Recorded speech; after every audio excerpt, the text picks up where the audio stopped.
வணக்கம் மக்களே, அறமறிவோம் ஸ்ரீல இன்னைக்கு நம்ம கூட புதுச்சேரி மாநிலத்தின் முன்னாள் அமைச்சர் அண்ணன் கமலக்கண்ணன் நிறைஞ்சிருக்காங்க. வணக்கம். வணக்கம். வணக்கம். எப்படி இருக்கீங்க? நல்லா இருக்கேன். காரைக்கால் பகுதி எப்படி இருக்குண்ணே? புதுச்சேரி மாநிலம் எப்படி இருக்கு? புதுச்சேரி மாநிலம் கடந்த 4-5 ஆண்டுகளாக பெரிய எதிர்பார்ப்போடு என்ஆர் பிஜேபி அரசு வாக்களித்த மக்களுக்கு ஏமாற்றத்தை கொடுத்து பெரிய புதிய திட்டங்கள் எதுவும் கொண்டு வரப்படாமல்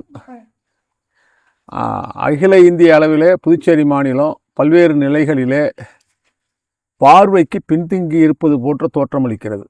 தோற்றம் தான் அளிக்குது, அப்போ பின்தங்கி இல்லை. நம்ம இல்லை, உண்மையிலேயே பின்தங்கி இருக்குது. என்ன காரணம்னா, வேலை வாய்ப்புகளில் அரசு வேலை வாய்ப்புகளை தவிர வேறு எந்த விதமான வேலை வாய்ப்புகளும் உருவாக்கப்படலை.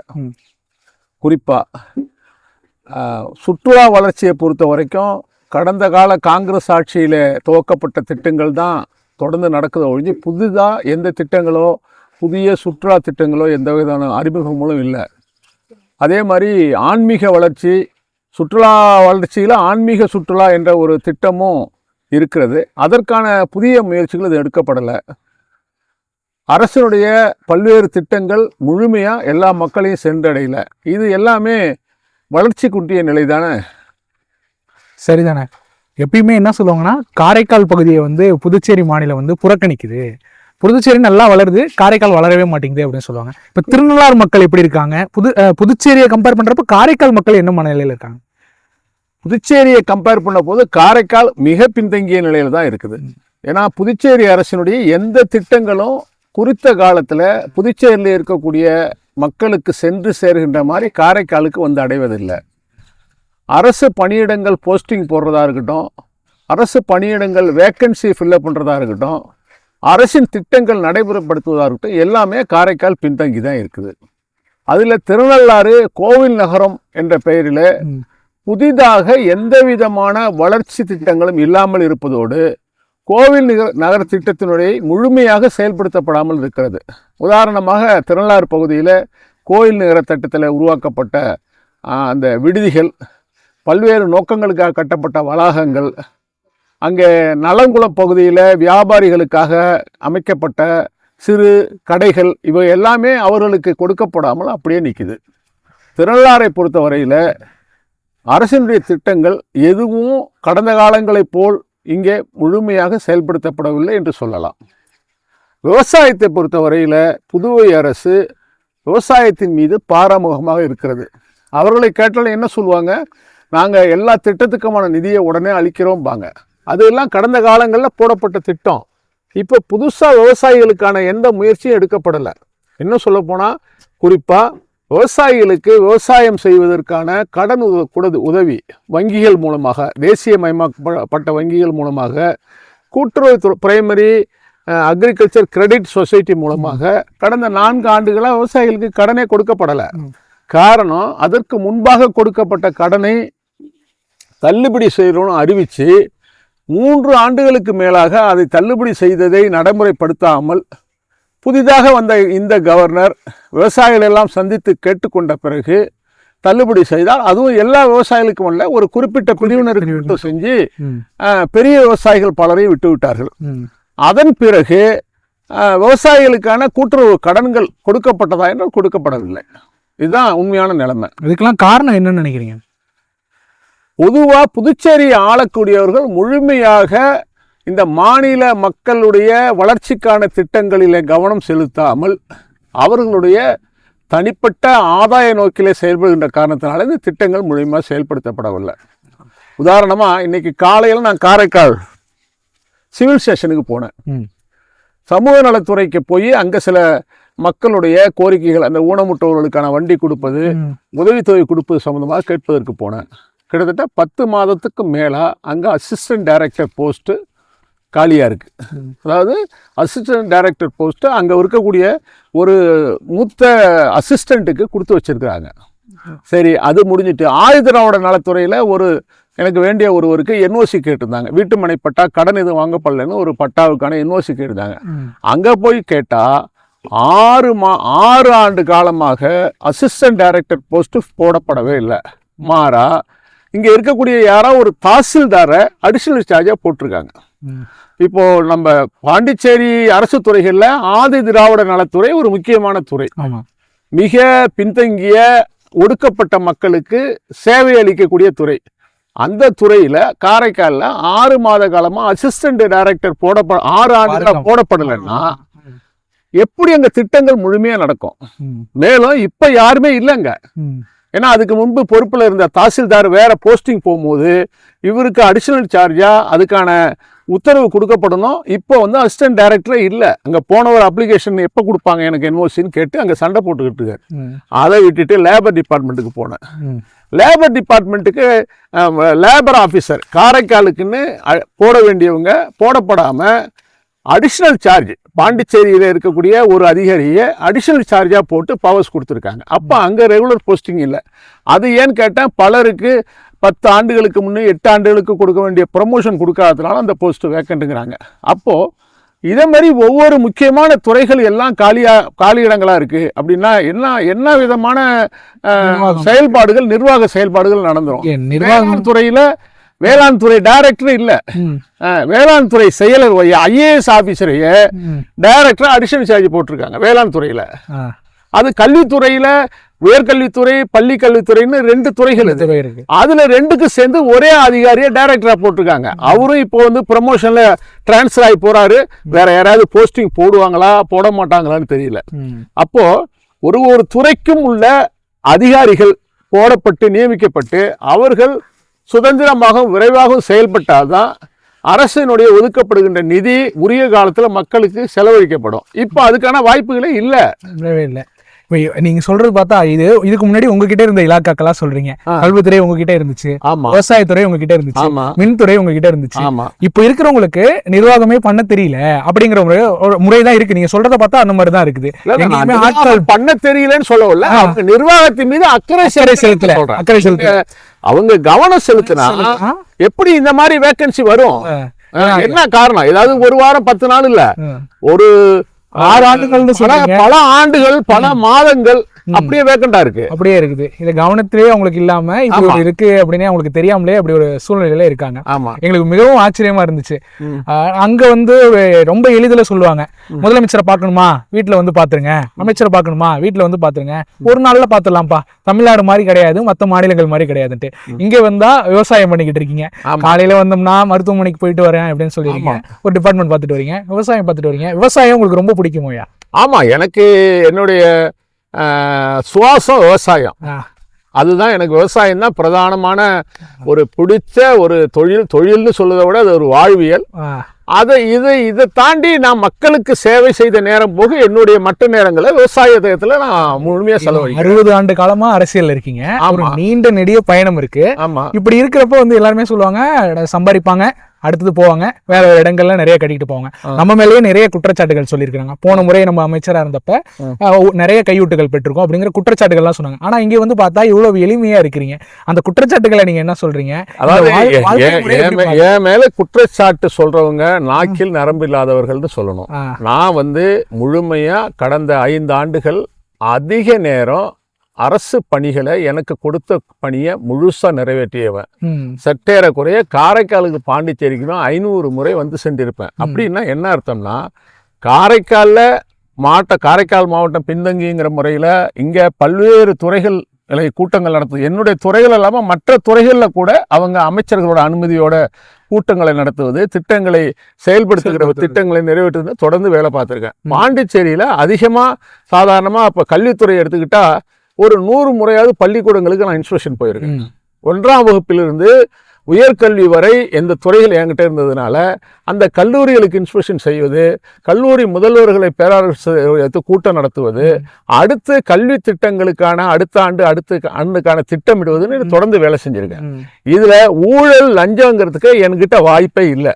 ஏன்னா உதாரணமா ஒரு அமைச்சருக்கு வரக்கூடிய கோப்பு எத்தனை நாள்ல டிஸ்போஸ் செய்யப்படுதுங்கிறத வச்சு எங்களுடைய நிர்வாகம் எப்படி இருக்கு அதிகபட்சமா 5 நாட்கள் கூட ஆகாது என்கிட்ட வர அரசு கோப்புகள் என்னுடைய ஒப்புதல் பெற்று எனக்கு மேலாக உள்ள முதலமைச்சருக்கு அனுப்புவதற்கான கால அவகாசம்.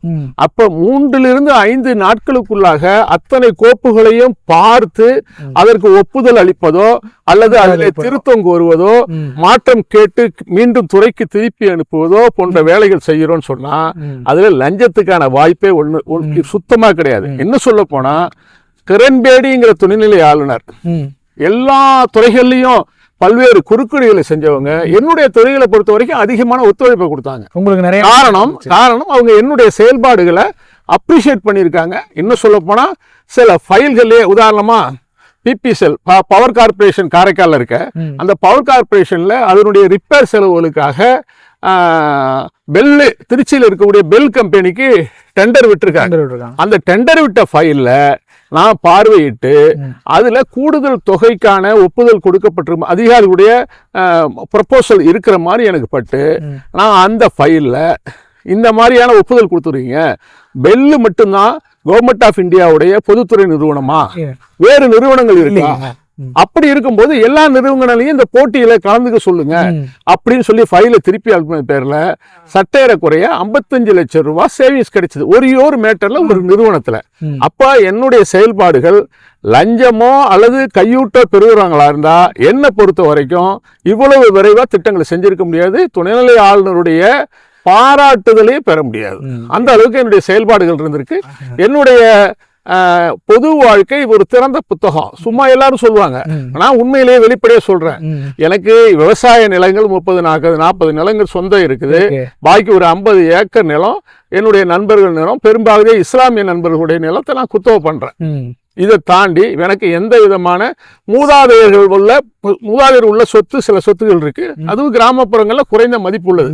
இதை தாண்டி வேற எந்த விதமான சொத்துகளோ எங்கேயாவது பிளாட்டோ வேற ஏதாவது ரியல் எஸ்டேட் பிசினஸோ இல்லது சாராய கடை பிசினஸோ டிரான்ஸ்போர்ட் பிசினஸோ வேற எந்த தொழிலும் கிடையாது. என்ன சொல்ல போனா இந்த 4-5 ஆண்டுகள்ல நான் 2-3 கோடி ரூபாய் கடன் வாங்கி குடும்ப செலவிற்காகவும் மற்றதுக்காகவும் கடன்காரா இருக்கிறது தான் உண்மை. ரொம்ப ரொம்ப வெளிப்படையா சொல்லிட்டீங்க. எதுக்காக சொன்னா, என்னுடைய பேட்டியிலேயே விக்ஷித் பாரத்ல இருந்து ஒரு சகோதரர் வந்து பேட்டி கொடுத்தாங்க, சக்திவேல் ரௌத்ரம்ங்கிறவங்க. அவங்க சொன்ன குற்றச்சாட்டு என்ன இருந்துச்சுன்னா, கல்வித்துறை அமைச்சராக இருந்த கமலக்கண்ணன் அவர்கள் வந்துட்டு இங்கே வந்து ரைட் டு எஜுகேஷன் படி ஒரு ப்ரைவேட் ஸ்கூல்ஸ்லையும் 25% வந்துட்டு இங்கே வந்துட்டு ஸ்டூடெண்ட்ஸ்க்கு ஃப்ரீயாக வந்து எஜுகேஷன் தரலாம் அப்படின்னு நாங்கள் இங்கே கொண்டு வந்தோம். பாரத பிரதமர் இங்கே கொண்டு வந்தார். ஆனால் இங்கே அதை புதுச்சேரியில் மட்டும் அதை இம்ப்ளிமெண்ட் பண்ணல. அவங்க காலேஜஸ்லையும் ஸ்கூல்ஸ்லையும் இதனால ஒரு ஸ்கூல்லையும் கிடைக்க வேண்டிய வாய்ப்பை இங்கே நிராகரிச்சிட்டாங்க. அதில் அவங்க ஒரு பெரிய இங்கே வந்து ஒரு கையாடல் நடந்துச்சு அப்படின்னு ஒரு குற்றச்சாட்டை நேரடியாக அவர் வச்சார். சரி, உங்களை பார்க்குறப்ப அதை தெளிவுபடுத்திடலாம். அந்த தனியார் பள்ளிக்கூடங்கள்ல விக்ஷித் பாரத்ங்கிறது அந்த திட்டத்துல வந்து பாரத பிரதமர் மோடி கொண்டு வந்த திட்டம் இல்ல, RTE right to information right to education. இது அன்னை சோனியா காந்தி அவர்கள் தலைமையில இருந்த காங்கிரஸ் மற்றும் கம்யூனிஸ்ட் கூட்டணி ஆட்சியின் காலத்திலே கொண்டு வரப்பட்ட சட்டம். RTU right to education. அந்த ரைட் டு எஜுகேஷன் கீழே தனியார் பள்ளிகளிலையும் அரசு மாணவர்களை அரசனுடைய ஃபீஸ் ஸ்ட்ரக்சர் படி சேர்க்கலாங்கிற ஒரு ரூல் இருக்கு. பல மாநிலங்கள்ல நடைமுறையில், தமிழகத்துல நடைமுறையில் இருக்கு. ஆனா புதுச்சேரியில் அதை நடைமுறைப்படுத்த முடியாததற்கான சூழ்நிலை பல காரணங்களால அது நடைமுறைப்படுத்தவில்லை. அதுல தனிப்பட்ட முறையில் எனக்கு ஆதாயமோ எனக்கான சலுகையோ அதுல உள்ள அப்படின்னா ஏன் மேல குற்றச்சாட்டு சொன்னா, இப்ப இருக்கக்கூடிய டபுள் இன்ஜின் சர்க்கார் 4-5 ஆண்டுகளை முடிக்க போறாங்க.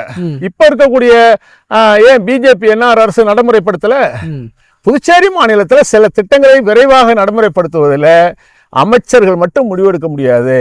ஆளுநரும் IAS அதிகாரிகளும் அந்த செயல்பாட்டுக்கான ஒப்புதல் கொடுத்தாலோ அவர்கள் ஒத்துழைத்தால் மட்டுமே நடக்க முடியும்.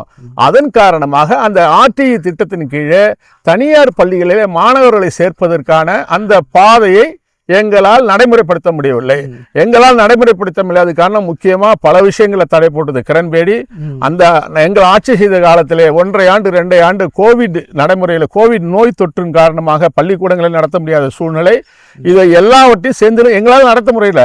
ஆனா இப்போ வந்திருக்கக்கூடிய இரட்டை இன்ஜின் சர்க்கார் மோடிஜியும் அமித்ஷாஜியும் வந்து சொல்றாங்களே, இந்த இந்த வந்து இரட்டை இன்ஜின் சர்க்கார் மிக வேகமா செயல்படுது, மிக வேகமான வளர்ச்சியை நோக்கி போகுதுன்னு அவங்க ஏன் செய்யல? அவங்க அப்ப அவங்க கையூட்டு பெற்றிருக்கிறாங்களா? அவங்க சொன்னவங்கள்ட்ட அவங்கள்ட்ட கேட்கலாமே. திருநள்ளாறு தொகுதியை பார்த்துட்டோம்னா 2 எம்எல்ஏ தொகுதி அப்படின்னு சொல்லி இப்போ சுயேட்சையா வெற்றி பெற்ற பிஆர் சிவா அவருடைய செயல்பாடு எப்படி இருக்குன்னு, இப்போ வந்து எம்எல்சியா உள்ள வந்து தேர்ந்தெடுக்கப்பட்டு வந்திருக்கிற ஜேஎன்எஸ் ராஜசேகரன் அவருடைய செயல்பாடு எப்படி இருக்கு? மக்கள்லாம் திருப்தியா இருக்காங்களா?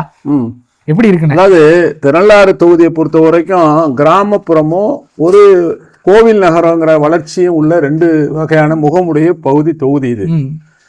இப்போ வந்து இங்கே நார்மலா ஒரு சட்டமன்ற உறுப்பினருடைய செயல்பாடுகளே அந்த அளவுக்கு குறிப்பிடும்படியா இல்லை. ஏன்னா பல்வேறு திட்டங்கள், குறிப்பா இங்க இருக்கக்கூடிய மக்கள் இன்னைக்கு வந்து வீட்டுமனை பிளாட் வாங்குறதுங்கிறது காஸ்டான விஷயம். எல்லாருக்கும் ஒரு கனவு, தனக்கென்று ஒரு வீடு, தனக்கென்று ஒரு வீட்டுமனைன்ற ஒரு கனவு, எதிர்பார்ப்பு இருக்கு. பின்னால பத்து ஜாகிரதை. அந்த மாதிரியான எதிர்பார்ப்புகள்ல ஒண்ணுமே நிறைவேறல. இங்க திருநள்ளாறுல இந்த 5 ஆண்டுகள்ல ஒரு முறை கூட இலவச வீட்டு பட்டா யாருக்குமே கொடுக்கப்படல. அதே மாதிரி ஆதிதிராவிட நலத்துறை, காமராஜர் வீடு கட்டும் திட்டம், ஒன்றிய அரசுடைய பிரைம் மினிஸ்டர் வீடு கட்டும் திட்டம், இவைகள்ல விரைவா அவர்களுக்கு வீடு கட்டுவதற்கான நிதி ஒதுக்கீடு பெற்றுக் கொடுத்து வீடுகள் கட்டப்படல. மூணாவதா கல்வித்துறையை பொறுத்த வரைக்கும் அவசரமா சிபிஎஸ்இ சிலபஸ் இன்ட்ரோடியூஸ் பண்ணதுனால பல இடங்கள்ல ஆசிரியர்களே அந்த புதிய பாடங்களுக்கு பயிற்சி இல்லாத காரணத்தினாலே ஆசிரியர்களே திணறக்கூடிய சூழ்நிலை இருக்கு. அது மட்டும் இல்லாம சென்ற கல்வி ஆண்டுல அந்த சிபிஎஸ்இ சிலபஸ்ல 10ஆம் வகுப்பு 12ஆம் வகுப்புகள்ல அந்த 6th ஆப்ஷனல் சப்ஜெக்ட்னு ஒரு சப்ஜெக்டை இவங்க வந்து இன்ட்ரோடியூஸ் பண்ணாம அந்த அதாவது இந்த சிபிஎஸ்இ போர்டுல நடத்தக்கூடிய எக்ஸாமுக்கான அந்த வெப்சைட்ல அப்டேட் பண்ணாததுனால காரைக்கால்ல கிட்டத்தட்ட 500 மாணவர்கள் ஒரு சப்ஜெக்ட்ல ஃபெயில் ஆனாங்க. இந்த விஷயத்த எல்லா நிலைகளிலும் கல்வித்துறை செயலர், கல்வித்துறையினுடைய தலைமைச் செயலர், ஆளுநர் வரைக்கும் இந்த மாதிரி அரசு கவனக்குறைவா, நிர்வாக கோளாறு காரணமா தான் தலைமை ஆசிரியர் அதுக்கு பொறுப்பு இல்லை. அதை செய்ய வேண்டியது கல்வித்துறை inspecting officers or supervising officer செய்ய வேண்டிய வேலையை செய்ய தவறுனதுனால சென்ற ஆண்டு 500 மாணவர்கள் ஒரு சப்ஜெக்ட்ல ஃபெயில் அடைந்தாங்க.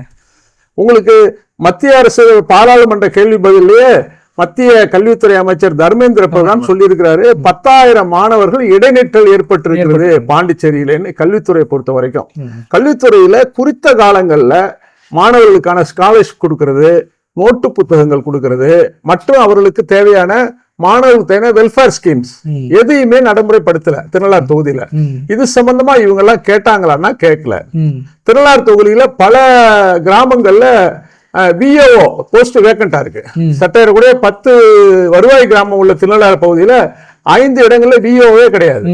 அப்போ எல்லாருமே மக்கள் எந்த அரசனுடைய திட்டத்துக்கு வந்து அப்ளை பண்றதா இருந்தாலும் அந்த இன்கம் சர்டிபிகேட், ரெசிடென்ட் சர்டிபிகேட் இதெல்லாம் வாங்குறதுக்கு திருநள்ளாறுக்கு போக வேண்டியதா இருக்கு. அங்க போனா அந்த அலுவலகங்கள் அந்த இடம் உரிய அதிகாரிகள் இல்ல. இது ஒரு பக்கம். ஒரு பக்கம் திருநள்ளாறு வேளாண் கூட்டுறவு வங்கி சரியான நிர்வாகத்துல இல்ல. அங்க ஒண்ணு தேர்ந்தெடுக்கப்பட்ட அமைப்பு உருவாக்கிட்டு அதுல 3 மெம்பர் கமிட்டின்னு ஒண்ணு போட்டிருக்கிறாங்க. அது வந்து சரியான நடைமுறையில செயல்படல. அதன் காரணமா விவசாயிகளுக்கு இந்த கூட்டுறவு பயிர்க்கடன் வந்து கொடுக்கப்படவே இல்லை. அந்த இதுல கோவில் நகரத்தை பொறுத்த வரைக்கும் 2020 கோவிட் காரணமா சனிப்பயிற்சி ஒரு பெரிய அளவுல நடக்கல. அதாவது மக்கள் பெருந்திரளா கலந்துக்கல. இப்போ இந்த ஆண்டு அதாவது 23ல நிர்வாக கோளாறு காரணமா ஒரு அதாவது ஆதீனத்துக்கும் இந்த திருநள்ளாறு கோவில் வந்து ஆதீனமும் புதுவை அரசும் இணைந்து செயல்பட்ட கோயில். இந்த கோவில்ல அந்த ஆதீனத்தினுடைய பிரதிநிதிகளை வந்து மிக மோசமா நடத்துவதன் காரணமா அவங்களுக்கும் புதுச்சேரி HRIக்கும் இடையில மோதல் ஏற்பட்டு பல பிரச்சனைகள் இன்னைக்கு கோர்ட்ல போய் நிக்குது. அது மட்டும் இல்லாம கோயில்கள்ல எந்த விழா நடத்தாலும் இவங்களுக்குள்ள இருக்கக்கூடிய மோதல் காரணமா அந்த விழா முழுமையா நடக்கல. இது எல்லாமே இந்த எம்எல்ஏனுடைய செயலற்ற தன்மை தான். அவர் ஒரு எம்எல்ஏவா இருக்கட்டும், 2 எம்எல்ஏவா இருக்கட்டும். இப்ப இவரு எம்எல்ஏ ஆகி 6 மாசத்துக்கு மேல ஆகுது. ரெண்டாவது எம்எல்ஏ. ஆமா. நான் நியமன எம்எல்ஏ. நியமன எம்எல்ஏ வந்து ஜனநாயக படுகொலை. நீ வேற எந்த உலகத்திலயும் பார்க்க முடியாது. 5 ஆண்டுகள்ல 2 செட்டு எம்எல்ஏ நியமன எம்எல்ஏ போட்டு 2.5 வருஷம் ஸ்வாப்னு சொல்றாங்க. அது எப்படி? அதாவது நியமன எம்எல்ஏங்கிறது ஒரு 5 ஆண்டுக்கு, சட்டமன்றத்துல எம்எல்ஏ தேர்ந்தெடுக்கும் போது 5 ஆண்டுக்கு. அதே மாதிரி 5 ஆண்டுக்கு தான் 2 எம்எல்ஏ போடணும் ஒழிஞ்சு அந்த முன்னாடி நியமிச்ச எம்எல்ஏ ரிசைன் பண்ண வச்சு புதுசா ஒரு 3 பேரை போட்டுக்கிறாங்க. சரி, 3 பேரும் எந்தெந்த துறையில வல்லுநர்கள், எந்தெந்த துறையில வல்லுநர்கள்? அதாவது யூடி ஆக்ட் படி நியமன எம்எல்ஏ போறதுக்கான அதிகாரம் ஹோம் மினிஸ்டருக்கு இருந்தாலும் கூட போடப்படுறவங்க ஏதாவது ஒரு கல்வித்துறையில ஒரு சிறந்த அனுபவம் பெற்றவங்க, தொழில் துறையில பெரிய அனுபவம் பெற்றவங்க, இந்த மாதிரி ஏதாவது ஒரு அடிப்படையில நியமிச்சா பரவாயில்ல. ஒரு சமயம் டிஸ்டிலரி நடத்துறதுல உள்ள அனுபவத்தை தகுதியா வச்சுக்கிட்டு திருவிழாத்துல ஒரு புதுசா எம்எல்ஏ போட்டுருவாங்களோ என்னமோ தெரியல. டிஸ்டிலரினா புரியும்னு நினைக்கிறேன். எல்லாருக்கும் புரியுமான்னு தெரியல. நான் மக்களுக்கு புரியுற வார்த்தையில சொல்லுங்க. டிஸ்டிலரினா சாராயம் காய்ச்சி IMFL அப்படின்னு சொல்லக்கூடிய இந்தியன் மேடு ஃபாரின் லிக்கர். கடைகள்ல பிராந்தி ஷாப்ல விக்குதுல பிராந்தி, விஸ்கி, பீரு இதெல்லாம் செய்யற உற்பத்தி செய்யக்கூடிய துறையில நிபுணத்துவம் பெற்றவர்ங்கிற முறையில ஒரு சமயம் பாண்டிச்சேரிக்கு வந்து அந்த காலத்துல இருந்தே மது முக்கியமானது அப்படிங்கிறதுனால மது தொழில சிறப்பா உள்ளதுல ஒருவரை போடணும்னு போட்டிருக்காங்களே என்னமோ. அவர் போட்ட பிறகு எத்தனை விதமான அரசினுடைய திட்டங்களுக்கான கேள்விகளை எழுப்பியிருக்கிறாரு, கேட்டிருக்கிறாரு, அதிகாரிகளை சந்திச்சு பேசியிருக்காருன்னு பார்த்தா ஒண்ணுமே இருக்காது. நிச்சயமா ஒரு பெரிய தான் இருக்கும். சட்டமன்றம் கூடியிருக்கு. அதான் ஒரு முறை தான் கூடியிருக்கு. அதன் பிறகு கூட அதிகாரிகளை பார்த்து பேசின மாதிரி தெரியல, செய்யற மாதிரி பல விஷயங்கள் தெரியல. இதுதான் உண்மையான நிலைமை. மேலும் எல்லா துறைகள்லயும் ஊழல் தலைவிரிச்சாடுது. ஊழல் இல்லாத துறைகளே இல்ல. பொதுப்பணித்துறையில தலைமை பொறியாளரையும் ஒரு பொறியாளரையும் காரைக்கால்ல சிபிஐ கைது பண்றாங்க பொதுப்பணித்துறையில. சரி, மருந்து அதாவது மெடிசின் ஃபேக் மெடிசின் சொல்லிட்டு வேற எந்த மாநிலத்திலயும் நடக்காத ஒரு அதிசயம் பாண்டிச்சேரியில. அதாவது அனுமதி பெறாம தரமற்ற மருந்துகளை உற்பத்தி செஞ்சு பல மாநிலங்களுக்கு அதை சப்ளை பண்ணிருக்கிறாங்க. அது ஒரு வழக்கு பதிவு செய்யப்பட்டு பழைய IFS அதிகாரி சத்தியமூர்த்தி ஒருத்தவங்கள கைது செஞ்சிருக்காங்க. ஒரு கட்சி ஆரம்பிச்சிருக்காங்க. ஆமா ஆமா. இதே இல்லாம பாண்டிச்சேரியில மிகப்பெரிய ஒரு லாட்டரி ஒரு லாட்டரி அதிபர், லாட்டரி சார்லஸ் மார்டின் அப்படி உள்ள ஒரு ஃபேமிலியில இருந்து ஒருத்தர் வந்து பல 100 கோடி ரூபாய் ஜனங்களுக்கு கொடுக்க போறேன்னு ஒரு கட்சி துவங்கி இருக்காங்க. இது எல்லாமே புதுச்சேரி அரசினுடைய நிர்வாக கோளாறுகள்னாலும் புதுச்சேரிக்கு செய்ய வேண்டிய திட்டங்களை புதுச்சேரி அரசு உரிய காலத்துல செய்யாதனால நடக்கிற தடுப்பு. புதுச்சேரின்னா அது திருநள்ளாறு அதுக்குள்ள அடங்கும். திருநள்ளாறுலயும் அந்த மாதிரி பாதிப்புகள் தான். அதே மாதிரி சில பிரச்சனைகள், நீண்ட கால பிரச்சனைகள் காரைக்கால்ல தீர்க்கப்படாத பிரச்சனைகள், இதுக்காக யாருமே குரல் கொடுக்கறது இல்ல. உதாரணமா குடிதண்ணீர், போர்ட்டபிலிட்டி ஆஃப் வாட்டர். பாண்டிச்சேரியில தான் குடித்தண்ணீர் சரியில்லை, ஒரு 7 உயிர் போயிடுச்சுன்னா காரைக்கால் புதுச்சேரி காரைக்கால் 2 மாவட்டங்கள்லயுமே குடிதண்ணீருடைய தரம் அகில இந்திய WHO படி அந்த போர்ட்டபிலிட்டி ஆஃப்டர் குடிக்கினுடைய தரம் வந்து மிக சரியா இல்லைங்கிறது உறுதியா தெளிஞ்சது. அதுக்கான மாற்று ஏற்பாடுகள்ல காரைக்கால்ல செய்யவே இல்லை. அதிகபட்சமா நமது கும்பகோணம் அல்லது கொள்ளிடம் இந்த பகுதிகளில இருந்து வரக்கூடிய காவிரி நீரை இந்த கூட்டு குடிநீர் திட்டம்னு தமிழ்நாட்டில் செய்யற மாதிரி பைப்லைன் மூலமா காரைக்காலுக்கு கொண்டு வந்து நீண்ட கால தண்ணீர் தேவையை பூர்த்தி செய்வதற்கான முயற்சி செய்யவே இல்லை. நம்ம ஆட்சியில் இதுக்காக ஏதாவது பேச நம்ம ஆட்சியில் அதுக்கான முயற்சி எடுக்கக்கூடிய அந்த நிலையில அந்த கவர்னர் விடலையே. பாண்டிச்சேரியை பொறுத்த வரைக்கும் மக்கள் 6 ஆண்டாலும் இந்த லெப்டினன்ட் கவர்னர் ஒருத்தவங்க பிஜேபியால் நியமிக்கப்படுறவங்க அல்லது ஒன்றிய அரசால் நியமிக்கப்படுறவங்க அவங்களுடைய வில் அண்ட் விஷஸ்க்கு தகுந்த மாதிரி அந்த நிர்வாகத்தை பண்றாங்க. அப்ப இத மாதிரி நீண்ட கால பிரச்சனைகளுக்கு அவங்க கவனம் செலுத்துறதுக்கான அனுமதியை கொடுக்கறது இல்லையே. மக்களால் தேர்ந்தெடுத்தவங்களால சரியா செயல்பட முடியல. மக்களால் தேர்ந்தெடுத்தவங்களால ஈவன் இப்ப இருக்கக்கூடிய என்ஆர் தனி கட்சி துவங்கும் போது அவருடைய பிரதான அவங்களுடைய கட்சியினுடைய முக்கியமான கொள்கை மாநில அந்தஸ்து பெறுவது. இன்னைக்கும் கேக்குறாருண்ணே, பிரதமரை இதுல வச்சுக்கிட்டு சொல்றாரு தேர்தலை புறக்கணிக்க தயார்னு சட்டமன்றத்துல பேசுறாரு. ஐயா ஏன் புறக்கணிக்க வேண்டியதானே? அவர் ஒரு முன்னுதாரணம் மாதிரி தன்னுடைய கட்சியில இருந்து நான் வேட்பாளர் நிறுத்தல, மாநில அந்தஸ்து கொடுக்கலன்னு சொல்ல வேண்டியதானே? நான் சொல்ற மாதிரி காங்கிரஸ் மற்றவர்கள் தயாரா இருக்காங்கன்னு அவர் கேட்க வேண்டியதானே? அவர் அது மாதிரி ஏன் கேட்க மாட்டேங்கிறாரு? முடியாது. சும்மா ஒரு வாய். அது வந்து என்ன காரணம்னா மாநில அந்தஸ்து கொடுப்பதற்கான முழுமையான மனசு ஒன்றியில ஆளக்கூடிய நேரத்துல பிஜேபிக்கும் இல்ல காங்கிரஸுக்கும் இல்ல. நம்ம ஒரு வகையில புதுச்சேரி மாநிலம் சுதந்திரம் பெற்றும் கூட ஒரு இந்திய அரசினுடைய ஒரு அடிமை போலதான் நடக்குது. சங்கிலி போட்டு கட்டியிருக்காங்க. ஆமா, சங்கிலி போட்டு கட்டியிருக்காங்க. அதை விட புதுச்சேரி இந்திய மாநிலங்கள்ல ஒரு அடிமை மாநிலம் போல நடத்தப்படுற மாதிரி காரைக்கால் பாண்டிச்சேரியுடைய ஒரு காலனி. ஏன்னா காரைக்கால்ல 5 ஆண்டுகள்ல 12 கலெக்டர் போட்டிருக்கிறாங்க. 5 ஆண்டுகள்ல 12 கலெக்டர். ஒரு கலெக்டருக்கான காலம் அவருடைய சர்வீஸ் இருக்கிறது இங்க 6 மாசம் 5 மாசம் தான். இப்போ ஒரு மேடம் போட்டிருக்கிறாங்க, ரஷிதா ரித்தின்னு ஒரு மேடம் போட்டிருக்காங்க.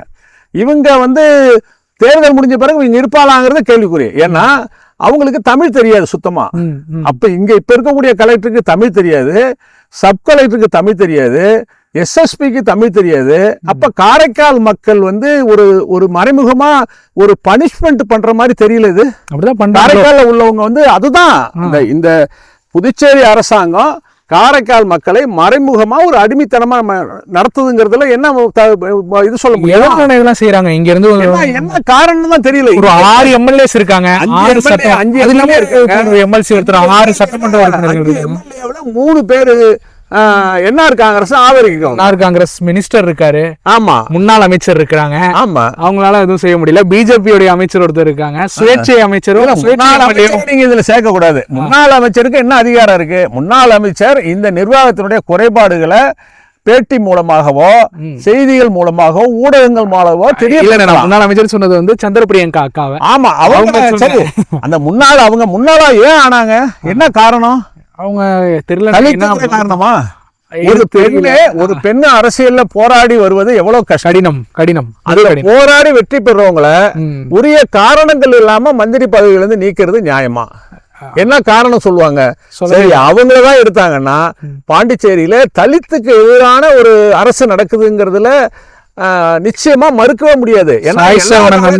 நீங்களும் இது பண்றீங்க. எல்லா காலங்கள்லயும் ஒரு அமைச்சரவையில 5-6 பேர் இருக்கிறதுல அமைப்புல கட்டாயமா ஒருவர் ஒரு சபாநாயகராகவோ அல்லது அமைச்சராகவோ ஒரு தலித்து இருப்பாங்க. ஆனா இந்த ஆட்சி காலத்துலதான் 2 அமைச்சர்களை தலித்து அமைச்சர்களை நீக்கிட்டாங்க. அவங்க மேல ஊழல் குற்றச்சாட்டா அல்லது வேற ஏதாவது சமூக ரீதியான குற்றச்சாட்டுகள் இருக்கா? அதை சொல்லணுமா வேணாமா? என்ன காரணம்? என்ன காரணம்? எந்த விதமான காரணமும் சொல்லலையே. பிஜேபி கட்சியை சேர்ந்தவர் அவரு. பிஜேபி கட்சியில இப்ப இருக்கிறவங்களுக்கு எல்லாம் முன்னாடி அந்த கட்சியில சேர்ந்த இருக்கிறதுலயே சீனியர் சாய் சரவணன். அதாவது ஸ்பீக்கர் செல்வம், அவங்களுக்கு பயணம் செய்கிறார். மாநில தலைவர் விபி ராமலிங்கத்துக்கு முன்னாடியே பிஜேபியில சேர்ந்த ஒரு தலித்து சமூகத்தை சேர்ந்தவர். அவரை ஏன் பதவியிலிருந்து நீக்கிறாங்க? அவருக்கு முன்னாடியே தெரியும்னு சொல்றாங்க. 2.5 வருஷம் தான் சொன்னோம், 4.5 வருஷம் கொடுத்துட்டோம், உங்களுக்கு நாங்க அதிக நேரமே கொடுத்துட்டோம்னு சொல்றாங்க. அதெல்லாம் ரீசன் இல்லையோ? அதெல்லாம் அந்த ரீசன் அவங்க வெளிப்படையா சொல்லிருக்கணும். நீங்க 2.5 ஆண்டுகளுக்கு ஒரு மந்திரியை மாத்த போறவங்க நீங்க சொல்லணும். மக்கள்கிட்ட சொல்லுங்க. மக்கள்கிட்ட சொல்லணும் உங்களுடைய அஜெண்டா என்ன, நீங்க என்ன செய்ய போறீங்க, யாரை எப்ப தூக்கி உள்ள போட போறீங்க, யார பதவி இழக்க போறீங்கன்னு சொல்லணும். அதுக்கான எந்த விதமான முன்னறிவிப்பும் இல்லாம இந்த அரசு நடக்குதுன்னு தான் சொல்லணும்.